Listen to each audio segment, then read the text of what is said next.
चलिए शॉर्ट में ही पढ़ेंगे ताकि ज़्यादा बर्डन ना पड़े। तो हम लोग डेमोक्रेसी के बारे में जानते हैं। डेमोक्रेसी सुना है कभी?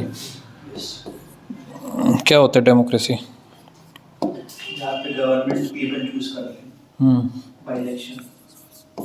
पार्ट 5 में हम लोग आ गए। नोट डाउन करते चलो, क्योंकि अभी इसमें क्योंकि शॉर्ट लिखा रहा हूँ तो मैं नोट्स नहीं दूंगा, नोट्स थोड़े लेंदी हो जाते हैं इस वजह से। आमना लिखना शुरू करो बेटा। पार्ट 5 में बताता चलूँगा, भगाता चलूँगा। अब इसमें सिर्फ वो चीज़ें पढ़नी जो इंटरेस्ट में आती हैं, पूरा पूरा टॉपिक नहीं पढ़ना, इसलिए ये सब जो चैप्टर्स हैं हमको भगा भगा के पढ़ना है। ऐसा सर भी एक से एक कलर निकाल के रखते हैं। अरे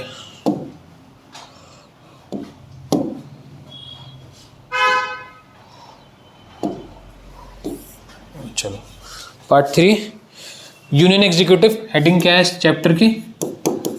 union executive. Union executive article कहाँ से कहाँ तक है? आर्टिकल 52 से लेकर के आर्टिकल 78। ये मेनली इसकी मेन हेडिंग है, इतना आपको पता होना चाहिए। हमने 4 चैप्टर कंप्लीट कर लिए। क्या मैं बोलूँ 4.A तक कर लिया हमने। ये 5 चल रहा है हमारा। इसमें सबसे पहली चीज़ ये हो गया मत हेलो, ये नोट डाउन करो। फिर डेमोक्रेसी के कुछ पार्ट्स बताता हूँ, फिर हम लोग मेन टॉपिक पे आते हैं।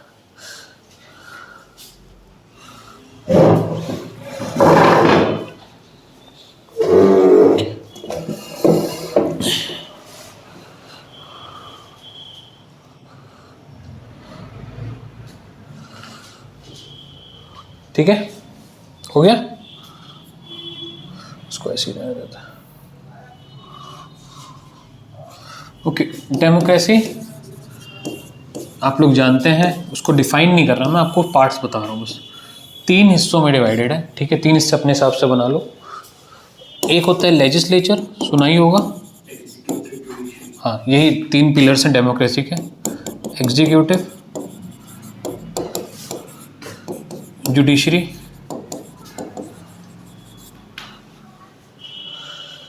इसका काम होता है लॉ मेकिंग। एग्जीक्यूटिव का काम होता है लॉ इम्प्लीमेंटिंग।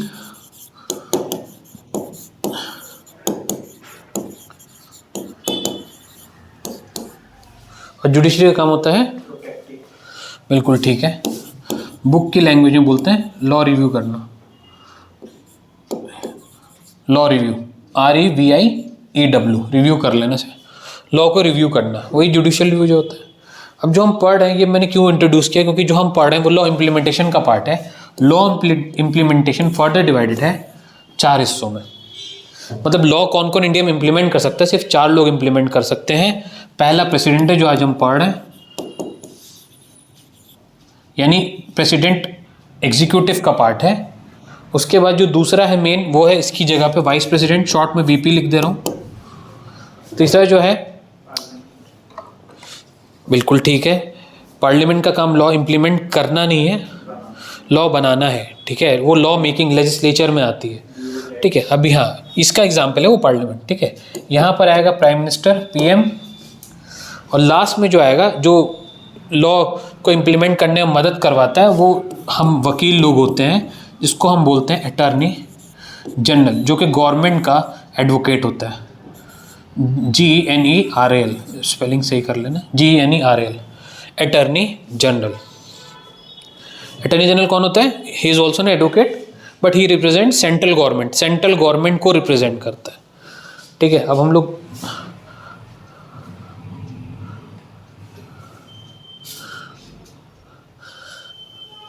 ये हो गया क्लियर। अब मैं बता रहा हूँ, ये जो चैप्टर है मैं 5 हिस्सों में पढ़ना है। पहला हिस्सा ये जो आपने अभी नोट डाउन किया, ये फर्स्ट हिस्सा है, आर्टिकल 52 से लेकर 78। दूसरा, यानी हम इसको जो हिस्से को बोलेंगे, हिस्से को हम इसमें चैप्टर बोलते हैं।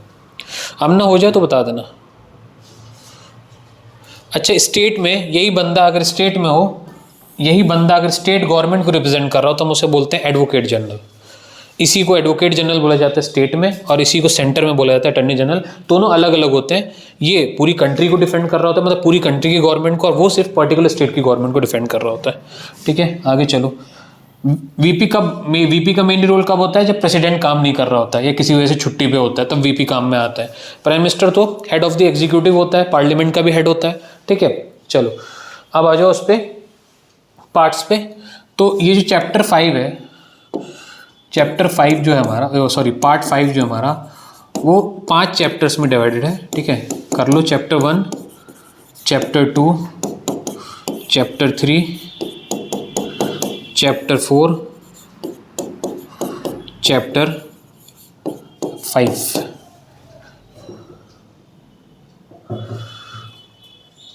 सबकी हेडिंग लिख लो। पहले वाला यूनियन एग्जीक्यूटिव ऊपर लिखा भी आपने एक ही जगह। दूसरा वाला कौन सा? पार्लियामेंट है। पार्ट 2 हमको पार्लियामेंट पढ़ाता है। ये चैप्टर 2, सॉरी पार्ट गलत बोल रहा हूँ। थर्ड हमको बताता है about legislative powers of president, legislative powers of president.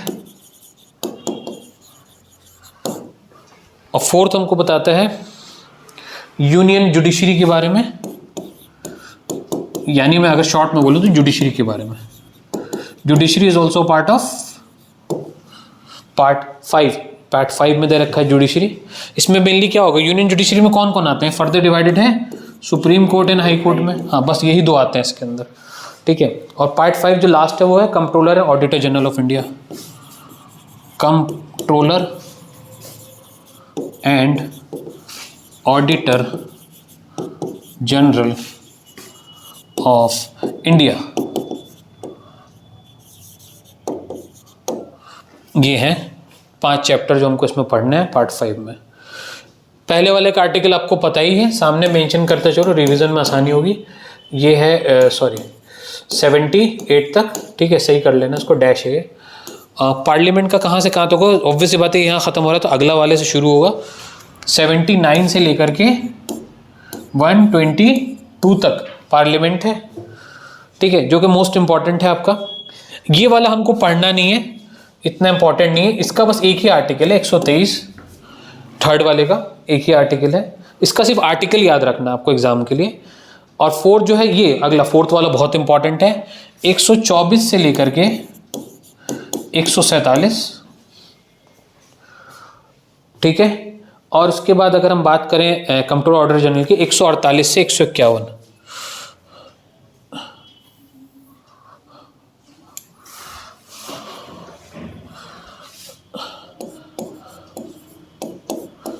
एक 148 से 151, ये हो गए चैप्टर के डिवीजन। अब प्रेसिडेंट टॉपिक पे चलते हैं। जो जो बस आर्टिकल बता रहा हूँ वो नोट डाउन करते जाओ, बहुत शॉर्ट में, बहुत लंबे लंबे आर्टिकल्स हैं।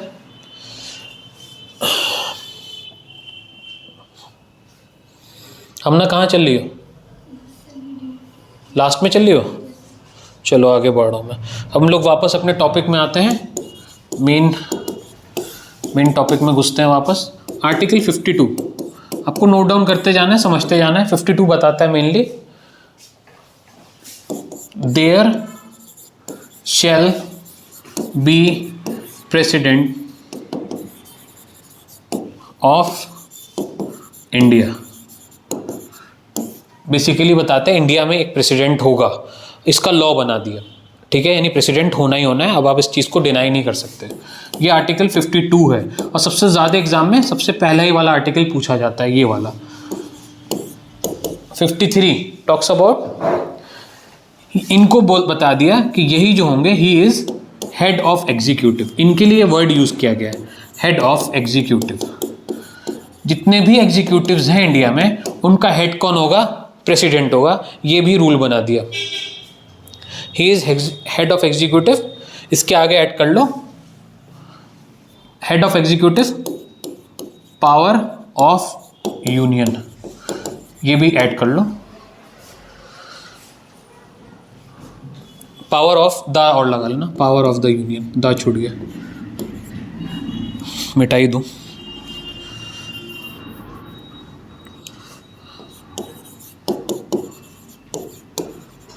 power of the union. He is head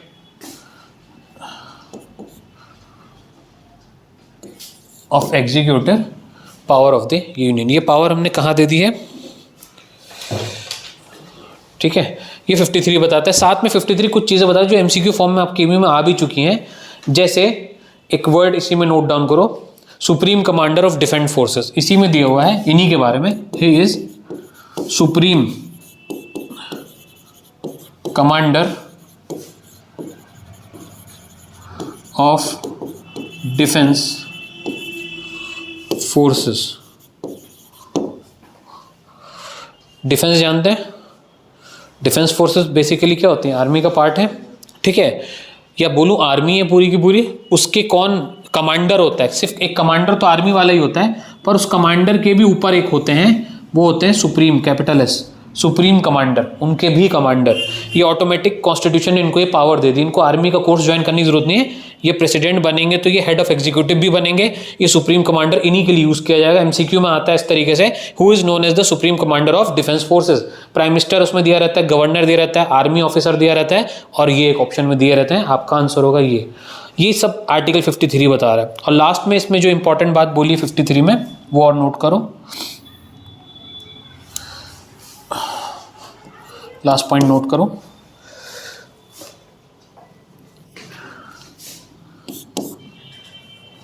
दो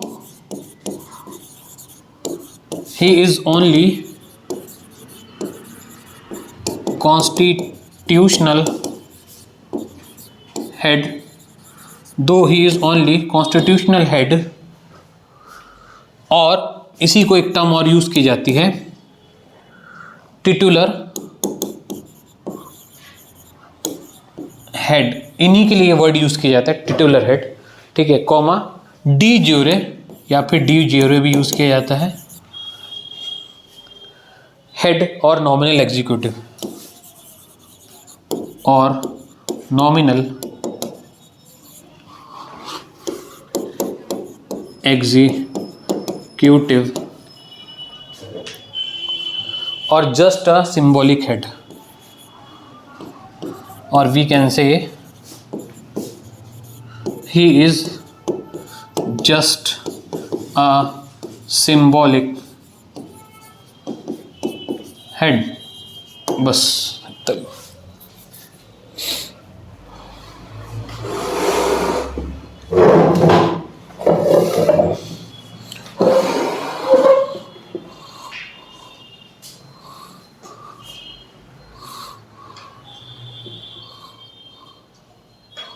डिफेंस में कौन सी 3 आर्मी होती हैं तुम लोग को पता है, इसलिए मैंने लिखवाया नहीं है, मैं शॉर्ट में लिखवा रहा हूँ ना, इसमें वो भी दिया हुआ है। डिफेंस फोर्सेस में आर्मी कितने तरीके की होती है, बेसिकली आर्मी कितने तरीके की होती है पता है, नॉर्मल आर्मी जो लैंड वाली होती है, ठीक है, तो उसको आर्मी ही बोला जाता है, उसको आर्मी ही बोला जाता है, ठीक है। एयर वाली को क्या बोला जाता है, एयरफोर्स। 3 होती हैं, ठीक है, वायु, जल, है ना, नेवी, जल, और थल, ज़मीन, ठीक है। तो वही डिफेंस में तीनों के हेड यही होते हैं। उसके अलावा यहाँ के लिखा है ये कॉन्स्टिट्यूशनल हेड भी हैं, कॉन्स्टिट्यूशन के भी हेड हैं, और इनको इस वजह से क्योंकि 1, 2, 3 तरीके के हेड हैं, इसलिए इनको टिटुलर बोला जाता है। टिटुलर मतलब 3 तरीके का हेड, ठीक है। उसके अलावा डी ज्यूरे हेड भी है। डी ज्यूरे होता है 2 तरह की चीज़ होती है बेटे आमना। डी ज्यूरे ये लीगल वर्ड है, दिस इज लीगल वर्ड, ये आपके एग्जाम में आ चुका है इंग्लिश वाले पोर्शन में, लीगल इंग्लिश आती है ना, वहाँ पर ये आया है। डी ज्यूरे की सिनोनिम पूछा है, एंटोनिम पूछा, तो पहले मीनिंग पता होगी तब ना सिनोनिम बता पाओगे। डी ज्यूरे मतलब होता है, और एक होता है डिफेक्टो, एक नहीं, एक का मतलब होता है फैक्ट बेस्ड, एक का मतलब होता है लॉ बेस्ड। तो डी ज्यूरे मतलब होता है जो लॉ पे फैसला दे, जो लॉ को माने, ये लॉ के बाहर कोई भी फैसला नहीं दे सकते। तो this term is related to law, ठीक है। इसकी मीनिंग लिख लो बेटा, यहाँ पे एग्जाम में आता है, अक्सर आता है एमयू में। इसी का एक अपोजिट होता है डी फैक्टो। कोई भी चीज़ अगर बेस्ड हो फैक्ट्स पे, यहाँ पे लॉ को कंसीडर नहीं किया जाता है, यहाँ पे डी फैक्टो में क्या चीज़ कंसीडर की जाती है, फैक्ट्स। जैसे इस केस में क्या होगा, इसके फैक्ट्स क्या हैं, क्या क्या बातें, यानी अभी गवाही ली जा रही है, लोगों को सुना जा रहा है, तो हम क्या बोलेंगे, अभी डी फैक्टो प्रोसीडिंग्स चल रही हैं, जो चीज़ फैक्ट पे बेस्ड हो। लेकिन ये डी फैक्टो नहीं मानते हैं, ये डी ज्यूरे मानते हैं। ये जो लॉ में लिख दिया उसके बाहर कुछ भी नहीं, जो लॉ में लिखा वही मानते हैं सिर्फ, ठीक है। He is known as de jure. इसका मीनिंग पता है, अब इसका एंटोनिम आएगा, आप लोग कर लोगे, सिनोनिम आएगा कर लोगे कि नहीं कर लोगे हमने। डी ज्यूरे का एंटोनिम क्या होगा, एक तो यही हो गया डिफैक्टो, एक तो ये लैटिन टर्म है ना दिस, तो इसके अलावा इंग्लिश में क्या होगा डी यूरे का उल्टा, जैसे इसका मतलब होता है लॉ, तो दूसरा इसका उल्टा क्या होगा फैक्ट, इसका उल्टा एंटोनिम क्या होता है उल्टा, इसका उल्टा क्या होगा फैक्ट। एंटोनिम तुम लोग खुद से प्रैक्टिस कर रहे हो कि नहीं कर रहे हो रूम पे? रोज के 10 लगाओ, रोज के 10 लगाओ। जब तक मैंने तुमको बोला था ना कि जब तक एग्जाम का एंड होगा रोज के 10 लगाते रहोगे तो एंड में तुम्हारे पास 10,000 के आसपास एंटोनिम सिनोनिम होंगे। रोज के 10 भी लगाओ तो 10 लगाओ तो याद रहेंगे, फिर अगले 10 लगाओ, फिर पिछले क्या 5 लगाओ अपनी कैपेसिटी के हिसाब से। अगले दिन रिवाइज करते चलो। क्या कर रहे हो तुम लोग? ये आते हैं 5 नंबर के सवाल आएंगे एंटोनिम सिनोनिम में से, वहाँ एंटोनिम सिनोनिम में अगर मीनिंग नहीं आती होगी तो करोगे क्या? गलत आंसर लगाओगे, नहीं छोड़ के आओगे। यही सब तो मेरिट बनाते हैं। ये तो कुछ क्वेश्चन रिपीट होते हैं, करना शुरू कर दो। डी जोरे वो एंटोनिम सिनोनिम मैम कुछ पढ़ा देंगी या मैं कुछ ऐसे बता दूंगा, लेकिन एक्चुअल प्रैक्टिस तुमको खुद करनी है। इंटरनेट से लगाओ, कहीं से लगाओ, लगाते रहो बैठ के, सेल्फ स्टडी होती है वो, ठीक है, लगाओ। खैर, तो इसका एक और बताओ, कोई नया वर्ड बता दो। डी जोरे का उल्टा क्या होगा नया वर्ड? जजमेंट नहीं होता है ना। देखो अगर मैं अब बताता नहीं तो वहाँ एमसीक्यू में जजमेंट भी एक ऑप्शन रहता है, या जजेस का हेड ऑप्शन रहता है, हेड ऑफ जजेस, तो तुम लोग शायद वो लगाते डी जोरे का मतलब, ठीक है। तो डी जोरे का मतलब होता है लॉ, तो इसका अपोजिट क्या होगा? लॉ का अपोजिट क्या होगा? अनलॉफुल, ठीक है। मतलब कुछ भी वर्ड जो भी हो आप लोग गेस कर लेना है ना, यही तो होता है। चलो नेक्स्ट आओ 54।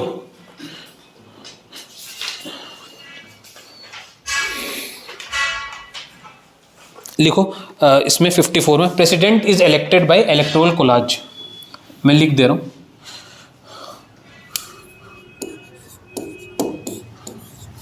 President is elected by, basically election की बात करता है। 54 इलेक्टोरल कोलाज। कोलाज जानते हैं, मोबाइल में होता है फोटो को कंबाइन करना, ठीक है। पर ये वो वाला कोलाज नहीं है। COLLEGE है, सॉरी ई है यहाँ पे, है ना, वो ए होता है या ई है। Collage COLLEGE। कौन कौन होता है इनको इलेक्ट करने के लिए बेटा? तो ये अगर मैं वन वर्ड में बोलूँ 54 talks about election of president, ठीक है। इलेक्शन कैसे होगा, प्रेसिडेंट सेलेक्ट कैसे होगा, इलेक्ट कैसे होगा, ठीक है। दो चीज़ होती है, सेलेक्ट होना और इलेक्ट होना। सेलेक्ट कब होता है? जब आपको कुछ लोगों के बीच में चुना जाए, और इलेक्ट कब होता है? जब आपको 2 लोगों के बीच में चुना जाए। तो प्रेसिडेंट अक्सर 2 लोगों के बीच में कॉन्टेस्ट होता है, तो वो इलेक्ट कहलाता है। अब यहीं पे अगर मैं सेलेक्ट लिख दूं तो वो कई लोगों के बीच में होगा, ठीक है। डिफरेंस है इलेक्ट और सेलेक्ट में। अब इसमें लिख लो, इसमें मैं यहाँ पे नहीं लिख रहा, आप लोग नोट डाउन कर लो।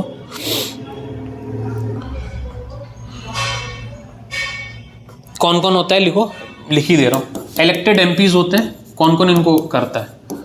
इलेक्टेड, हम ना समझ आ रहे बेटा, ये आते हैं एग्जाम में। इलेक्टेड MPs, कौन कौन इनको इलेक्ट करता है? तो इलेक्टेड MPs होते हैं। MPs जानते हैं, मेंबर ऑफ पार्लियामेंट, जो इलेक्ट हो चुके होते हैं, वो इनके में वोट करते हैं, ऐसे बोल दूं वोट करते हैं इनको सिलेक्ट करने के लिए। इलेक्टेड और कौन होता है? MLAs of states,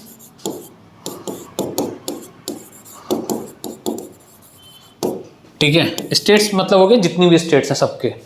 elected MLAs of, अब चाहे यूनियन टेरिटरी के भी होते हैं पर कुछ यूनियन टेरिटरी के होते हैं, तो यहां लिख लो elected MLAs of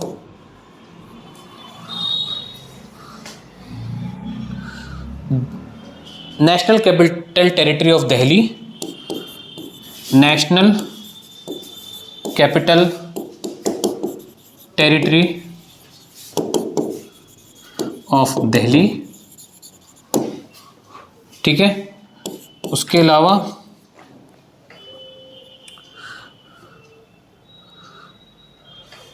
union territory of Puducherry.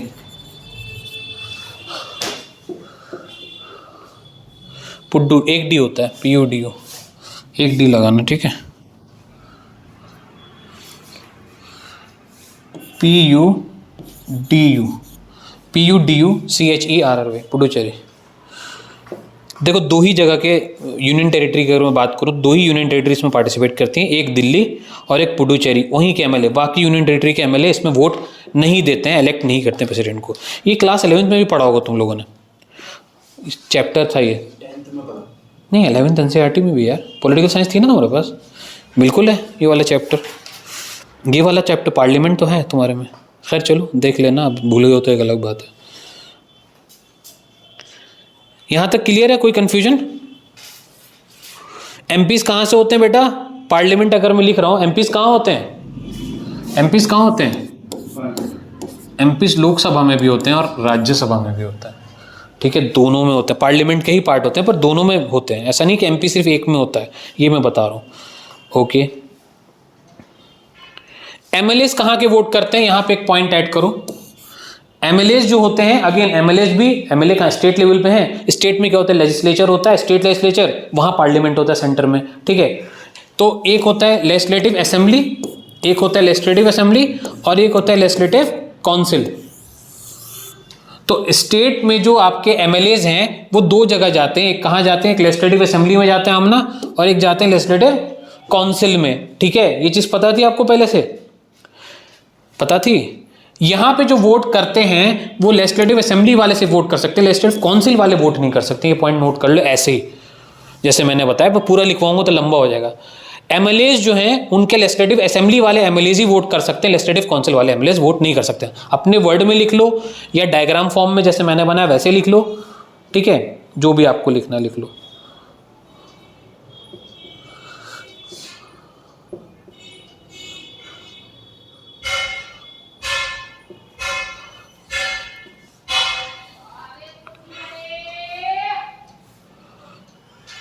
Clear हुआ?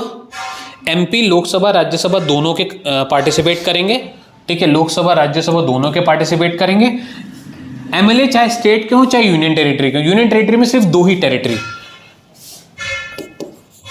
यूनियन टेरिटरी में सिर्फ दो ही टेरिटरी इनके और एमएलए। लेकिन एमएलए में भी कौन? लेजिस्लेटिव असेंबली वाले, लेजिस्लेटिव काउंसिल वाले। सिर्फ लेजिस्लेटिव असेंबली वाले पार्टिसिपेट करेंगे, लेजिस्लेटिव काउंसिल वाले इलेक्शन में नहीं रहेंगे। हाँ, पर ये रिमूवल में रहते हैं। एक पॉइंट इंपॉर्टेंट क्या है? ये इलेक्शन समझ रहे हो, उनको सेलेक्ट करने में तो रहेंगे, पर जब उनको हटाना होगा मेंबर्स को तो ये वहां पे रोल प्ले करेंगे, रिमूवल में आ जाएंगे पर इलेक्शन में नहीं रहेंगे। डिफरेंस याद रहेगा? चलो नेक्स्ट पॉइंट लिखिए।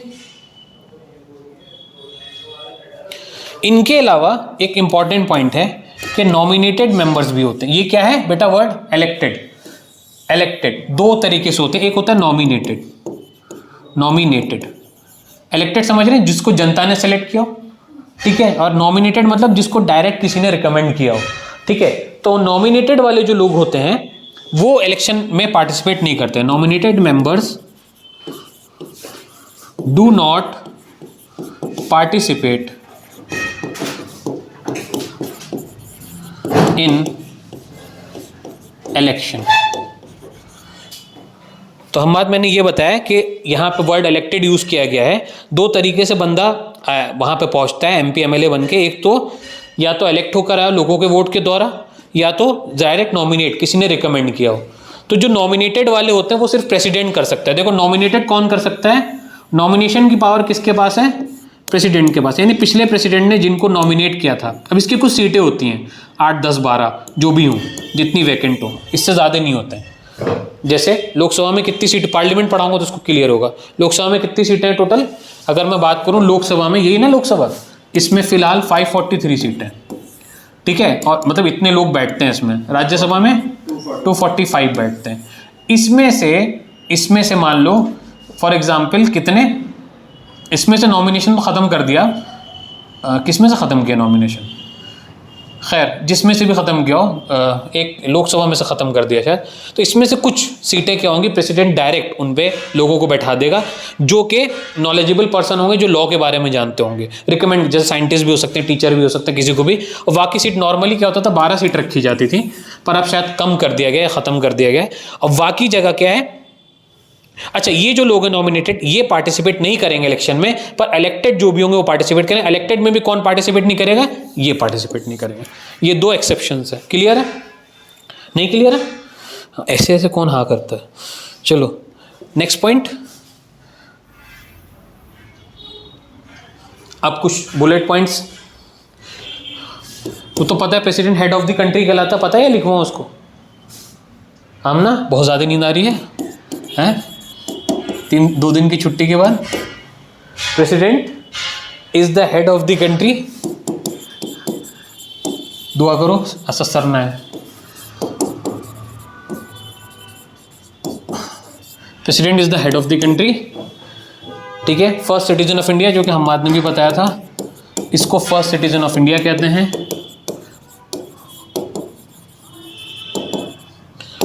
उसके बाद देखिएगा सेकंड सिटीजन कौन होता है? Vice president is the second citizen of India. Okay, 2023 में ये सवाल आ चुका है, ठीक है। उसके बाद next heading manner of election, article 55, 53 complete हो गया, 54 कंप्लीट हो गया, अब आ रहा है 55। ये सारी बातें 54 में थी। 55 बात करता है मैनर ऑफ इलेक्शन के बारे में। ऊपर वाला क्या कह रहा था कि जो इलेक्शन होगा वो होगा आपके इलेक्टोरल कोलाज से। इलेक्टोरल कोलाज समझते हैं? वोटिंग प्रोसेस होगा, बैलेट में आप पर्ची डालेंगे अपने अपने प्रत्याशी के नाम की, और जिस प्रत्याशी का वोट यानी जिस भी कैंडिडेट का वोट ज़्यादा होगा दो में से, वो जीत जाएगा अनअपोज्ड, ठीक है। ये होता है। अब यहाँ पे मैनर ऑफ इलेक्शन बता रहे हैं, इसको आप नोट डाउन कर लीजिए, कितने कितने लोग क्या करते हैं। पहला पॉइंट लिख लो, इसको मैं ऐसी वर्बली बोल रहा हूँ, इनडायरेक्ट। इनडायरेक्ट पहला पॉइंट, इनडायरेक्ट। देखो हमको पता है प्रेसिडेंट का इलेक्शन इनडायरेक्ट से मतलब क्या है, यहाँ पे लोग इलेक्ट नहीं करते हैं। पहले सुन लो, यहाँ पे लोग इलेक्ट नहीं करते हैं डायरेक्ट, यहाँ पे जो हमने जिनको आगे भेजा होता है वो जाके इलेक्ट कर रहे होते हैं। इसलिए यहाँ पे बोला है कि इनका मैनर ऑफ इलेक्शन कैसा है, इनडायरेक्ट है। अगर हम डायरेक्ट वोट कर रहे होते तो डायरेक्ट होता, तो इनडायरेक्ट के आगे ब्रैकेट में लिखो not directly by the people, not directly by the people, not directly by the people.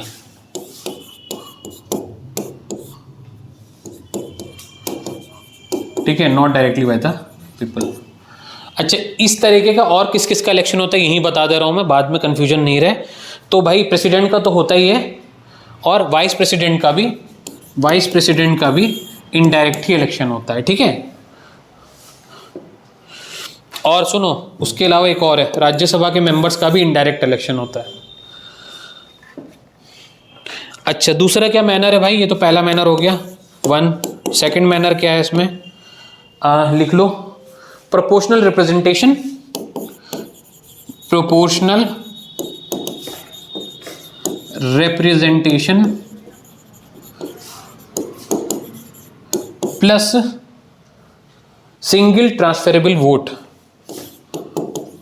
Single transferable vote. ये दोनों होगा तो ही वोटिंग प्रोसेस होगा।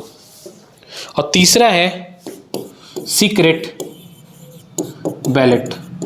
ये तो वही हो गया बक्सा जिसके अंदर वोट आप डालते हैं, कागज, सीक्रेट बैलेट।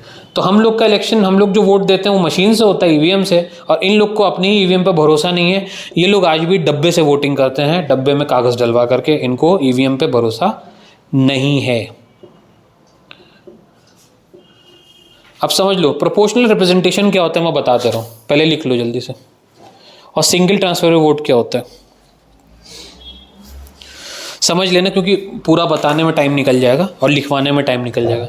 प्रोपोर्शनल रिप्रेजेंटेशन होता है कि भाई मान लो कि 4 कैंडिडेट खड़े हैं फॉर एग्जांपल, ठीक है। तो यहाँ पे ये नहीं होता है कि मैं किसी एक को वोट दूंगा, यहाँ पे ये होता है मुझे चारों को वोट देना है, ठीक है। प्रोपोर्शनल मतलब हो गया बराबर में, बराबर से दो सबको। जैसे मेरे पास एक टॉफ़ी है और 4 बच्चे हैं सामने, चारों में मुझे वो टॉफ़ी बांटनी है, ही बांटनी है, मैं अपने ही बच्चे को सिर्फ नहीं दे सकता, ठीक है। आमना तो सो के रहेगी, कसम खा ली आज तो सर, आप देखो मुझे, छोड़ो। तो मुझे भी नींद आ रही है उसको देख देख के, और इसने पहली मैसेज से सर में दर्द मुझे भी होने लगा, पता नहीं क्यों। खैर, ये होता है, ये ह्यूमन नेचर है, जो इनको प्रॉब्लम होगी तुमको होगी ना, मुझे भी होने लगेगी। खैर चलो, मैं ना सो जाऊँगी।